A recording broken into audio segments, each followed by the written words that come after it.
Kani gade ka Patisi TV. Henne kasngi ka nyau tere ujulio. Ka kanhon jong kinong ti Mawshun ki bahapo kalama jong ka Meghalaya Mineral Exporter Chamber of Commerce. Kilawan kiyo syakning nong ba shilong ban pen pau ye kijing e jong ki pat ba jong ki katto kan ni kisnong ki bala sakta na kijing khang no ye kijing ti bat Khaïi yo Mawshun khamtam yo Mawshun bala depti.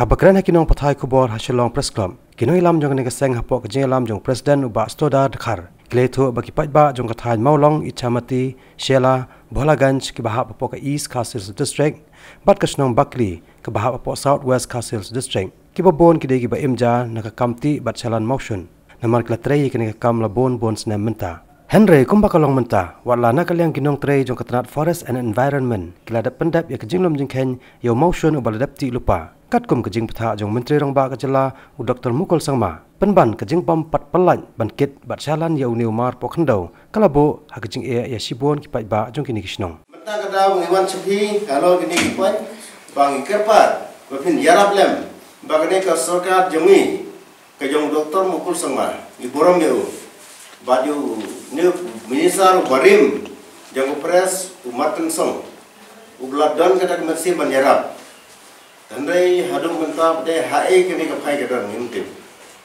Tinggi kepala pi bapin island kemensiam ini bapin yara pantolem ya Sorkar ban plino agene tham kloi. Nama kibril habakut kimbansi.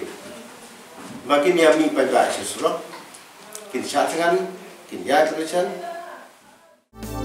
Kani gade ka Patisi TV.